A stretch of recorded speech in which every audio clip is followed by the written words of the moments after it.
Hari ini saya ingin sampaikan sesuatu, prinsip yang sangat penting untuk kekristenan kita sehat, kekristenan kita bertumbuh dengan benar.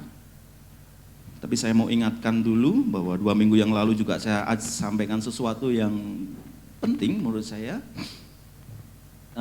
supaya mengingat kembali ya, mungkin yang tidak hadir juga ada sedikit review. 2 minggu yang lalu saya mengajar atau saya berkhotbah tentang Yesus menyucikan bait Allah. Ingat ya? Ada yang ingat ya? Di situ kenapa disucikan dan di situ terjadi satu situasi yang sangat aneh menurut saya, karena Yesus marah. Marahnya itu marah beneran. Lebih dari saat Petrus menyangkal, bahkan lebih dari saat Yudas menjual dia. Yesus marah karena ada orang berdagang di bait Allah. Ingat ya? Ya saya sekilas aja supaya nggak terlalu lama di sini, tapi ini poin penting yang harus kita pegang. Kenapa Yesus marah? Karena orang berdagang di bait Allah, karena dia nggak mau kita bersama, hubungan kita bersama dia itu hubungan bisnis ya, hubungan dagang dengan Yesus. Karena Yesus membeli kita dengan darahnya, darah yang sangat mahal dan lunas dibayar, dia mau sepenuhnya hidup kita melekat padanya. Tidak ada tendensi cari untung. Ya.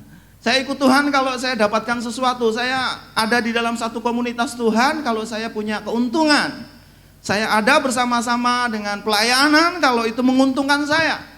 Ini sangat penting karena prinsip-prinsip bisnis di dunia itu ya sudah begitu, cari untung, orang lain rugi nggak apa-apa, yang penting saya untung, itu normal. Nggak ada yang salah dengan prinsip bisnisnya.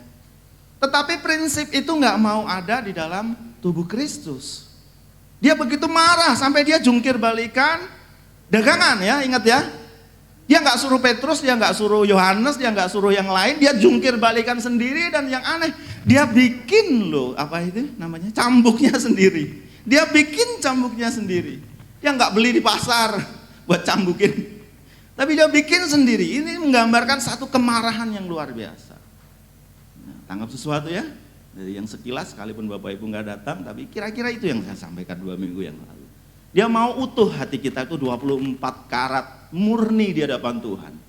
Habakuk katakan kalau pohon anggur tidak berbuah, pohon zaitun mengecewakan, aku tetap percaya kepadamu. Daniel juga disuruh sembah raja, nggak mau, dimasukkan dalam dapur api, no problem. Yang penting aku bersama dengan engkau. Itu yang Tuhan mau. Bukan hitung-hitungan, bukan berbisnis dengan Tuhan. Sampai akhirnya saya sampaikan dan menjadi satu hal yang untuk kita contoh, Zakheus. Zakheus adalah kepala pemungut cukai. Dia tahu betul aturan pajak, dia tahu betul aturan akunting, dia tahu betul aturan keuangan. Ya. Tetapi pada saat ketemu Yesus, apa yang dilakukan? Komitmen yang luar biasa, setengah dari hartaku kuberikan kepada orang miskin. Kalau didapati, aku memeras, aku akan kembalikan 4 kali lipat. Kita tahu pajak atau cukai saat itu tidak dengan sukarela. Sampai sekarang aja ada yang sukarela kasih pajak. Enggak ada, pasti dengan paksaan. Caranya dengan undang-undang. Kalau sekarang kan, kalau dulu paksaannya fisik, sekarang dengan undang-undang. Semua orang bayar pajak karena dipaksa, diperas. Artinya apa? Hartanya Zakheus habis itu. Suruh kembaliin 4 kali, dari mana coba? Wong dia dapetin hartanya semua dari pemerasan kok. Ya kan? Nah, tapi begitu tahu prinsipnya bahwa dia nggak mau berdagang dengan Tuhan, dia nggak mau berdagang dengan Yesus, dia serahkan semuanya dan dia percaya hidupnya akan dipelihara oleh Yesus. Pada saat dia berjumpa dengan Yesus, yang nggak khawatir tentang hidupnya. Ada uang, nggak ada uang. Saya nggak ngomong bahwa nanti dikembalikan berlipat kali ganda, saya nggak ngomong kayak gitu ya. Tetapi dia percaya bahwa di dalam Tuhan ada pemeliharaan. Itu yang paling penting. Itu poin penting. Tuhan pasti pelihara. Itu 2 minggu sekilas yang saya sampaikan Bapak Ibu. Hari ini kita mau belajar tentang satu prinsip kekristenan yang sangat penting, yang ini banyak sekali dilewatkan, bahkan oleh hamba-hamba Tuhan, ya, oleh pemimpin-pemimpin gereja. Bagaimana kita diselamatkan? Sebelum saya masuk materi, ada satu firman yang ingin saya sampaikan sebagai review sebelumnya. supaya kita punya dasar, yaitu di Efesus 2 ayat 10 sampai 8. Bisa ditampilkan. Kebalik ya. 8 sampai 10 ya. Sebab kasih karunia, kita sama-sama baca ya. 3, 2, 1. Sebab karena kasih karunia kamu diselamatkan oleh iman. Itu bukan hasil usahamu, tetapi pemberian Allah. Itu bukan hasil pekerjaanmu. Jangan ada yang memegahkan diri.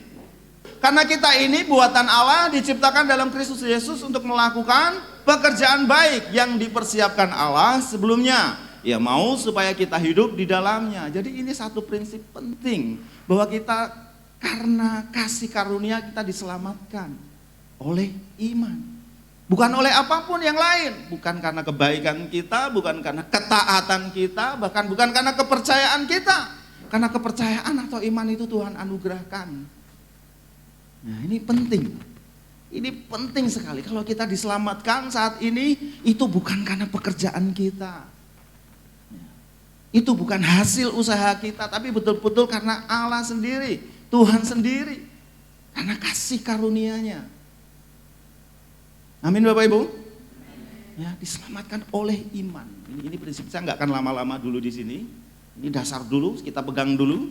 Dan kalau bisa kita apalin. Ya. Ini nggak boleh keluar dari konsep kekristenan kita. Apapun itu tidak akan membawa kita dalam penyelamatan kecuali karena kasih karunia oleh iman. Ini penting. Sesuatu yang ditambahkan untuk kita mencapai keselamatan, ya nggak benar. Oh saya harus begini nih biar diselamatkan. Nggak ada. Ya, nggak ada itu.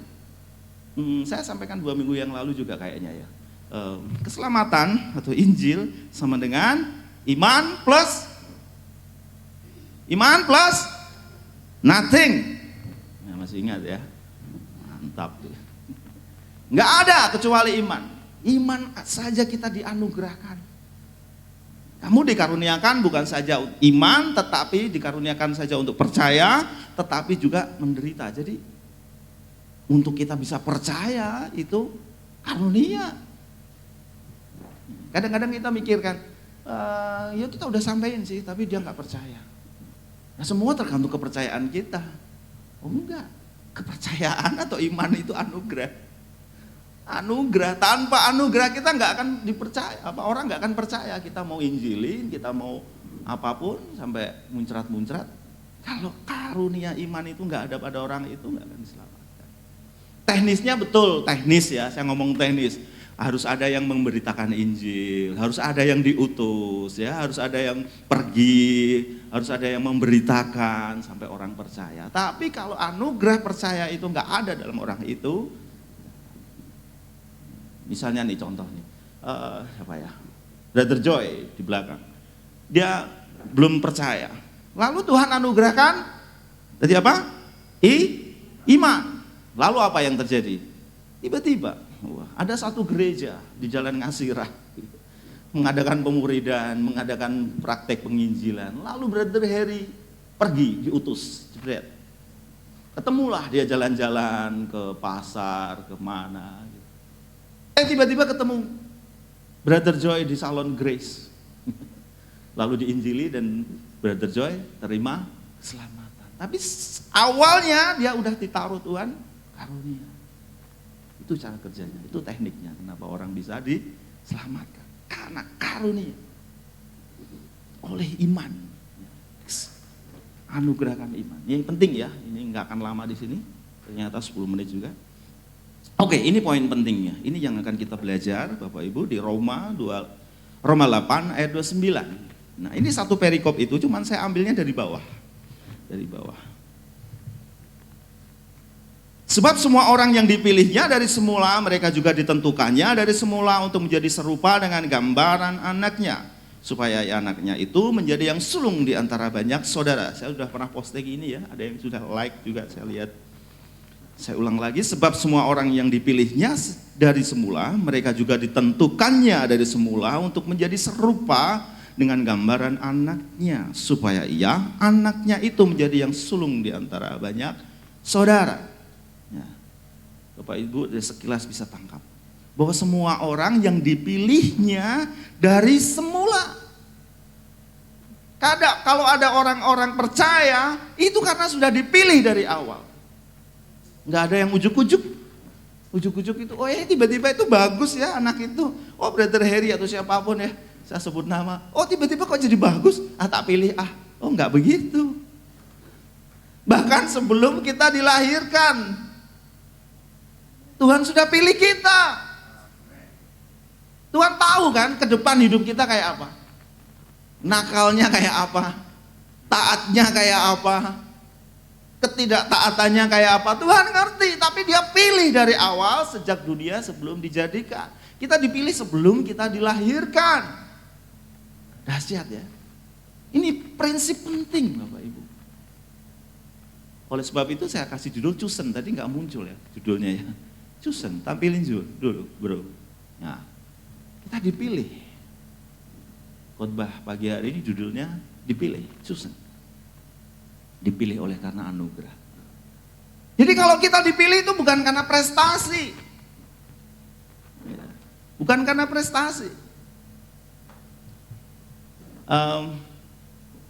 Kalau ada penganugerahan apa ya, bintang apa film zaman dulu ya, yang seusia saya masih ingat ada FFI, Festival Film Indonesia. Nah muncul bintang Citra, piala Citra. Itu karena prestasi gitu kan. Lalu yang sekarang lagi ngetren idol model gitu. Itu karena prestasi. Karena bagus nyanyinya, karena bagus penampilannya. Dulu ada Indosiar, itu yang enggak cuma nyanyi, ada yang dance, ada yang sulap, ada yang gitu. Tapi itu karena prestasi. Nah sekarang kita dipilih ini bukan karena prestasi kita. Ini prinsip penting. Ini prinsip penting yang harus kita bawa. Kita harus kuat di area ini, nggak tergoyahkan. Nah ternyata kita nggak cuma dipilih aja, dipilih tetapi sudah ditentukan. Sama-sama katakan tentukan. Lebih keras lagi, ditentukan. Nah, kita sudah ditentukan. Ya. Luar biasa ya Tuhan kita ya. Begitu kasihnya kepada kita. Luar biasa, sebelum dunia dijadikan, bahkan kita sebelum lahir, Tuhan sudah pilih kita dan kita sudah ditentukan. Nah ini yang nggak ngerti, yang selanjutan kalimatnya, yang banyak nggak ngerti. Ditentukannya dari semula untuk menjadi serupa dengan gambaran anaknya. Kalau kita sudah dipilih, kita sudah ditentukan untuk apa? Untuk menjadi serupa. Jadi keserupaan Kristus itu sudah ada. Bukan dulu kan kita kan belajarnya, kita harus serupa Kristus. Karakternya kita belajar. Bukan berarti nggak belajar ya. Jadi gini maksudnya, ilustrasinya. Kalau Bapak Ibu tahu, coba belajar di YouTube, lihat proses penemuan berlian. Ya. Proses pemrosesan berlian. Nah, kalau ke Israel ada namanya pabrik pengolahan berlian itu. Dia kasih gambaran dulu bongkahan batu, ya bongkahan batu nggak jelas kayak batu-batu pada umumnya, batu bongkahan bentuknya nggak jelas itu, lalu dipukul-pukul, dipahat-pahat sampai yang kotor-kotor tadi hilang, ada lumpurnya, mungkin ada tanahnya, ada apa yang menutupi bahwa di dalamnya itu ada berlian. Berliannya ada nggak? Sudah ada, bukan karena diproses lalu jadi berlian loh. Tapi berliannya sejak semula sudah ada lah, ini prinsipnya. Kita cuma dibersihin aja. Gitu. Sama seperti batu itu dibersihin lalu muncul berlian, nanti dibentuk, dipotong-potong. Gitu kan. Jadi berliannya sudah ada, kita ini sudah serupa dengan gambaran anaknya, hanya ketutup macam-macam masalah. Masa lalu lah, dosa masa lalu, pembentukan orang tua, pembentukan lingkungan, sehingga berliannya ini loh nggak kelihatan. Tapi sejak awal kita sudah ditentukan. Untuk jadi berlian itu bukan usaha kita, memang sejak dari semula itu berlian. Senggol kanan kirinya, kamu berlian loh. Bukan batu akuarium, bukan batu cor, berlian. Ya, sadar ya Bapak Ibu ya, kita berlian ya, sadar ya. Oleh sebab itu kalau kita ini berlian ya, berlian gitu loh, kita melakukan sesuatu yang seperti berlian. Berlian, kalau yang punya berlian, saya nggak punya berlian. Yang punya berlian pasti disimpan di tempat yang bagus, nggak disia-siakan, gitu kan? Di tempat kotor-kotor, ya kan? Nggak mungkin lah disimpan yang sembarangan. Sama seperti kita. Kalau kita sadar diri kita berlian, kita nggak sembarangan kumpul dengan orang yang nggak jelas, melakukan sesuatu yang nggak jelas. Karena kita berlian. Yuk sadar yuk, mulai hari ini yuk, oh aku berlian loh. Gaya hidupnya nggak sembarangan, makannya nggak sembarangan. Ya, kita berlian, ingat-ingat. Dan untuk menjadi berlian itu bukan karena kita diproses. Memang sudah dari sananya kita berlian. Kita diproses untuk supaya berlian itu kelihatan. Muncul ini loh berlian. Sampai di sini tangkap sesuatu Bapak Ibu? Tangkap sesuatu ya? Kalau di gereja nggak bisa tanya-tanya gitu kan ya. Nanti kalau tanya jadi rame gitu. Nanti di home bisa tanya-tanya ya. Kalau di home boleh tanya jawab ya. Nah, ada beberapa dan banyak bukti, saya nggak mungkin sebutkan semuanya, bahwa kita ditentukan sejak semula. Tuhan berikan situasinya, Tuhan berikan perangkat-perangkatnya, membuktikan bahwa kita ini benar-benar serupa dan segambar dengan gambarnya. Nah, kita loncat sedikit. 1 Yohanes 1 ayat 7. Tetapi jika kita hidup di dalam terang sama seperti Dia di dalam terang, maka kita beroleh persekutuan seorang dengan yang lain, dan darah Yesus anaknya itu menyucikan kita dari segala dosa. Ya, Yesus harus sucikan kita dari segala dosa kalau memang kita ditetapkan segambar. Karena Yesus nggak berdosa kan? Ya, dia manusia, dia bisa lapar, dia bisa ngantuk, dia bisa capek. Ya, buktinya dia tertidur kan? Dia bisa marah. Marahnya luar biasa. Saya belum pernah marahnya kayak gitu. Enggak usah tiru ya Yesus ya. Itu biar Yesus aja yang marahnya kayak gitu. Sampai bikin cambuk, jungkir balikan meja. David jangan marah kayak gitu ya David. Yesus aja yang boleh kayak gitu. Ya.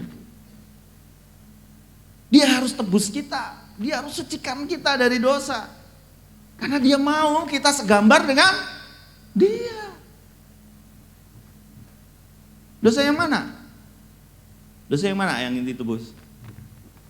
Dosa yang lalu, dosa sekarang, dosa yang akan datang. Luar biasa ya. Jangan bersungut-sungut ya kalau ada dapat kasih karunia ya. Ya, 2 minggu yang lalu saya sampaikan Zakheus dapat kasih karunia. Zakheus turun, orang lain sungut-sungut. Setiap ada kasih karunia di situ orang bersungut-sungut. Nah, Tuhan maunya gitu kan? Tuhan maunya gitu. Ya, gampangnya ginilah. Misalnya nih, yang paling rajin di sini siapa? Bang Dani main musik terus. Bang Kia mana lagi? Main musik terus. Udah main musik terus, nggak pernah absen. Tiba-tiba Aldo muncul, ya langsung dapat baju, langsung dapat seragam gitu. Bersungut-sungut nggak kira-kira? Oh tidak, tidak. Iya. Wajarnya, normalnya bersungut-sungut gitu kan. Nah, tetapi karena Bang Dani berlian, dia nggak bersungut-sungut, gitu kan, kira-kira begitu. Iya kan, tadi saya liatin Aldo terus tadi, karena saya senang sekali dengan Aldo hari ini. Saya nggak pernah liatin soalnya, baru kali ini saya liatin terus Aldo itu, karena dia begitu menikmati penyembahan, dia begitu menikmati pujian. Sih tepuk tangan buat Aldo. Jangan bersungut-sungut ya Bang. Ya, jadi Tuhan harus ampuni dosa kita, harus sucikan. Karena dia mau, saya ngomong harus tuh ekstrim ya, bukan saya nyuruh-nyuruh Tuhan ya. Ini karena itu kehendaknya, ini satu data. Membuka data itu kadang menyakitkan ya. Ya kita diampuni dosanya, kita disucikan. Karena kita ditentukan, dipilih, menjadi serupa. Nggak mungkin serupa kok banyak dosa, nggak diampuni dosanya. Betul kan? Nah, lanjut. Roma 8 ayat 9. Nah, kita naik ini. Ini khotbah yang apa namanya, kalau film itu flashback ya. Belakang dulu baru ke depan. Roma 8 ayat 9. Ya. Tetapi kamu tidak hidup di dalam daging, melainkan dalam roh. Jika memang roh Allah diam di dalam kamu. Tetapi jika orang tidak memiliki Roh Kudus, ia bukan milik Kristus. Roh Allah diam di dalam kamu. Ini ketetapan, bukan cara. Saya dulu diajarin cara. Supaya kamu tidak hidup di dalam daging, kamu harus hidup di dalam roh. Oh enggak. Ini cara Tuhan supaya kita tidak hidup di dalam daging, maka kita dikasih Roh Kudus. Itu ketetapan. Ketetapan. Ya. Dulu kan kita disuruh-suruh gitu kan. Hidup dalam roh, biar tidak hidup dalam daging. Status, kita ngomong status. Kita hidup di dalam roh. Otomatis tidak hidup di dalam daging. Tapi kok kita masih berdosa? Kok kadang kita masih suka kedagingan? Itu yang tadi saya proses supaya tadi yang kotor-kotor tadi bersih, supaya berliannya kelihatan. Tapi status sejak awal bahwa kita hidup di dalam roh. Hidup di dalam roh itu tidak hidup di dalam Taurat. Ya, nanti di bawah. Satu perikop Bapak Ibu, saya kasih PR ya, baca satu perikop itu. Nanti Bapak Ibu semakin tangkap apa maksud khotbah hari ini. Mungkin di khotbah ini Bapak Ibu tangkap 60-70%. Tapi setelah baca semuanya Bapak Ibu bisa tangkap dengan lebih banyak lagi. Ya, Roma 8, baca semua. Baca semua. Sekali lagi, tapi kamu tidak hidup dalam daging, melainkan dalam roh. Jika memang roh Allah diam di dalam kamu. Tetapi jika tidak memiliki roh Kristus, ia bukan milik Kristus. Di terjemahan lain mudah dipahami gini. Tetapi jika orang tidak memiliki roh Kristus, dia bukan orang Kristen. Ya, kita jadi orang Kristen, kita menjadi pengikut Kristus, kita percaya Yesus, kita terima keselamatan, otomatis kita terima roh. Satu paket.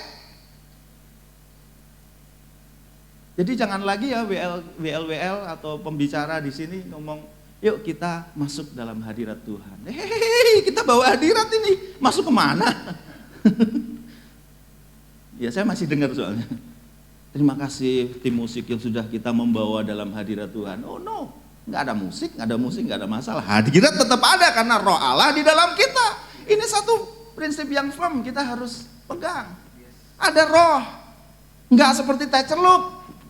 Kadang-kadang ada naik, kadang-kadang ada turun rohnya. Kadang-kadang naik, kadang-kadang turun. Nggak begitu. Ini ketetapan, data, ini fakta.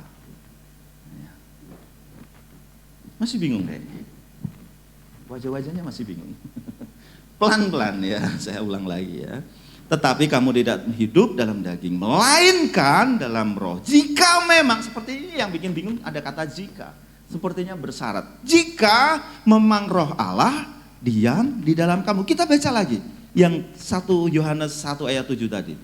Yesus anaknya itu menyucikan kita dari segala dosa. Kita sudah disucikan. Kalau kita nggak disucikan, roh nggak ada di dalam hidup kita. Ya, yang kudus nggak bisa bersatu dengan yang tidak kudus.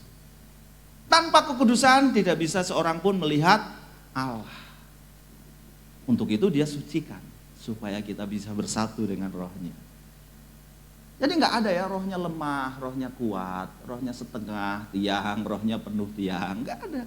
Memang Roh Kudus bisa diukur-ukur penuh dalam hidup kita. Ya. Seringkali kita terima ya jargon-jargon yang ya, meaningless lah, nggak ada artinya. Ya. Apa tadi saya ngomong? Tadi apa saya ngomong? Roh Kudus apa tadi? Jadi hilang. Nggak ada ukurannya. Udah pasti kita ini penuh Roh Kudus. Kita bersatu dengan Roh Kudus kok.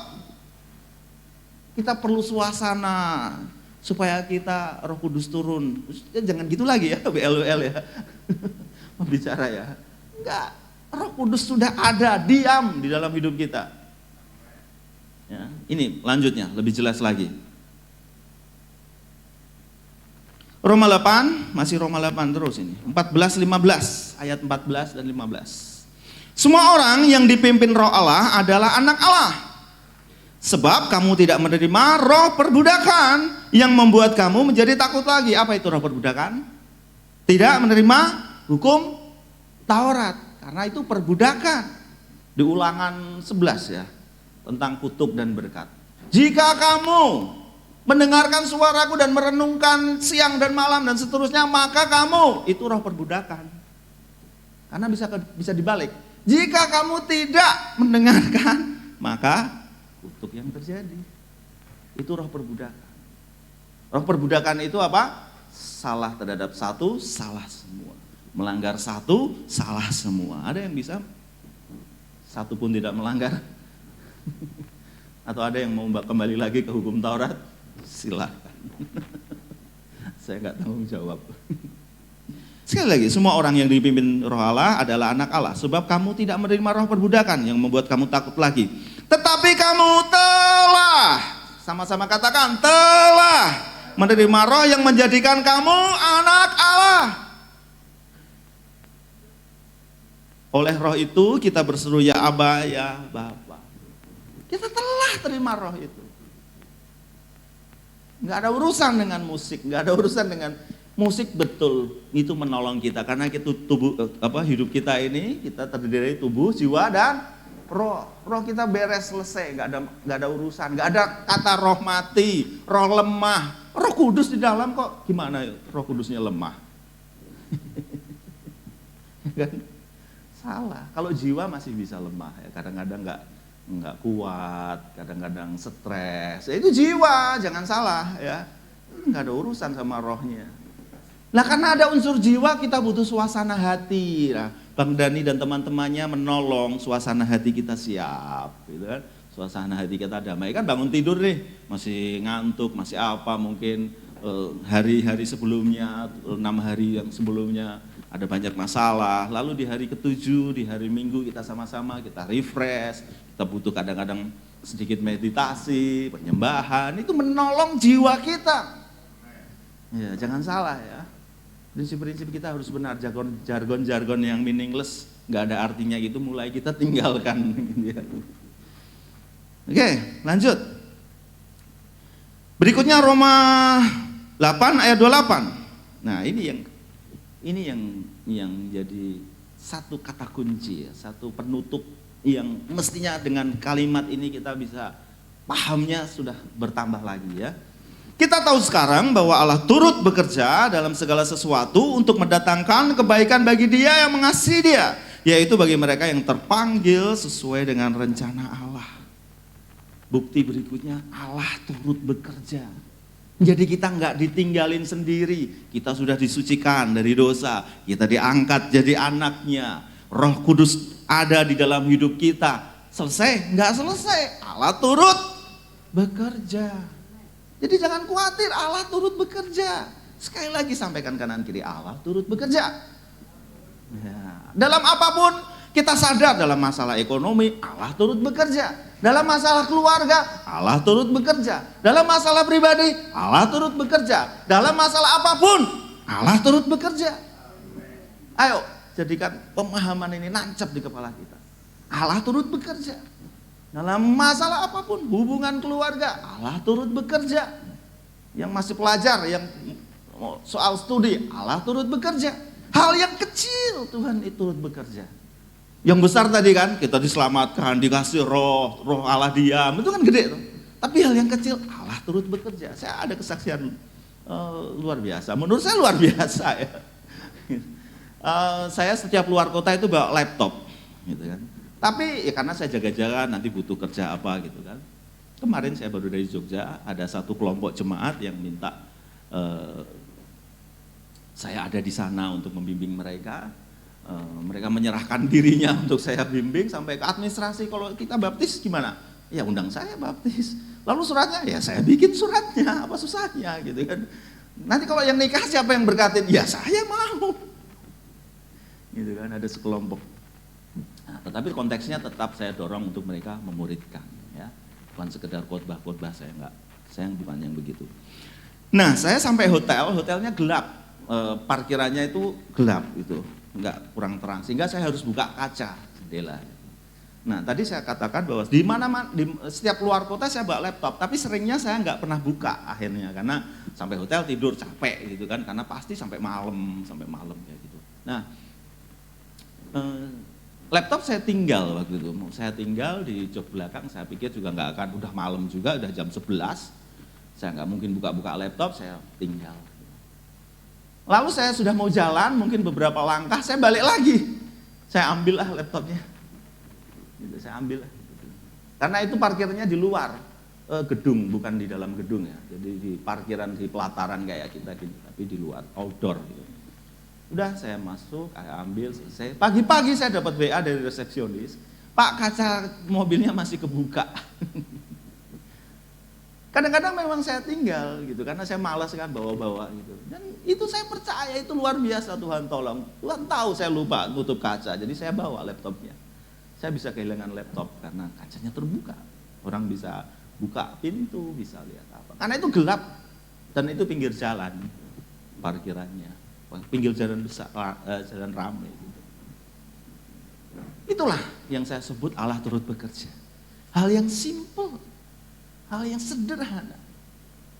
Tuhan turut bekerja. Yang besar Tuhan turut bekerja karena kita nggak bisa. Kita nggak bisa melakukan sesuatu untuk membersihkan dosa kita dengan apa coba?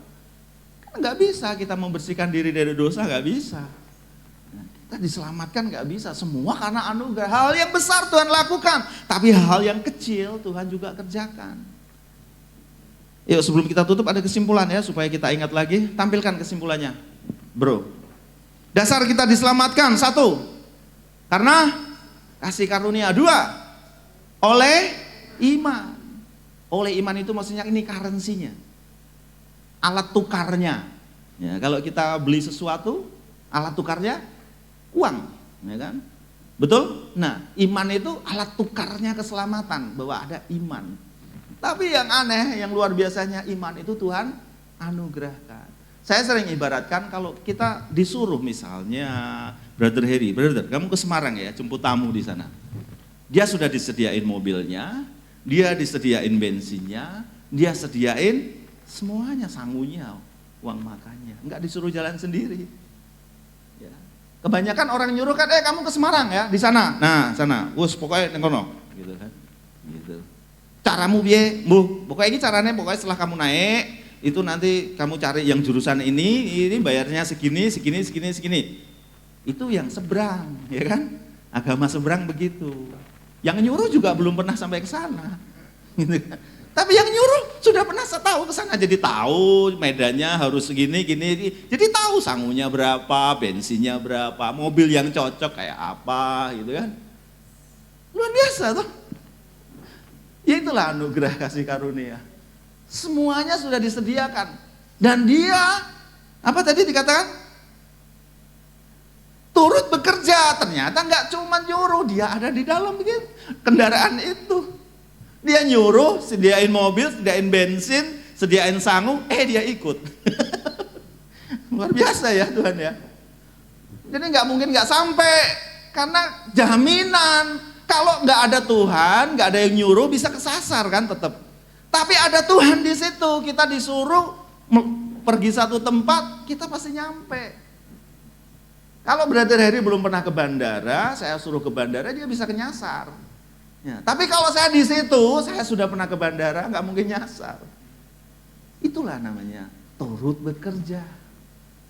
Turut bekerja. Oke? Lanjut jadi khotbah lagi, kesimpulan. 3, bukan hasil usaha manusia. 4, sambil dibaca sama-sama yuk. Mulai dari 1 ya. 1, karena kasih karunia. 2, oleh iman. 3, bukan hasil usaha manusia. 4, pemberian Allah. 5, warnanya lain, dipilih. 6, ditentukan. 7, menjadi serupa Kristus. Ya, kita diselamatkan bukan sekadar ya sudah selamat, tapi serupa Kristus. Oh, dahsyat ya. Dahsyat men, sama-sama dahsyat men. Ya, buktinya apa? Tampilin, Bang. Bukti, dampak atau hasil penyelamatan. 1, disucikan dari dosa. 2, Roh Allah tinggal di dalam kita. 3, dipimpin oleh Roh Allah. 4, dimerdekakan dari Taurat. 5, dijadikan anak Allah. 6, Allah turut bekerja. Kurang apa coba? Kurang apa Tuhan kita? Kasih tepuk tangan buat Tuhan dong.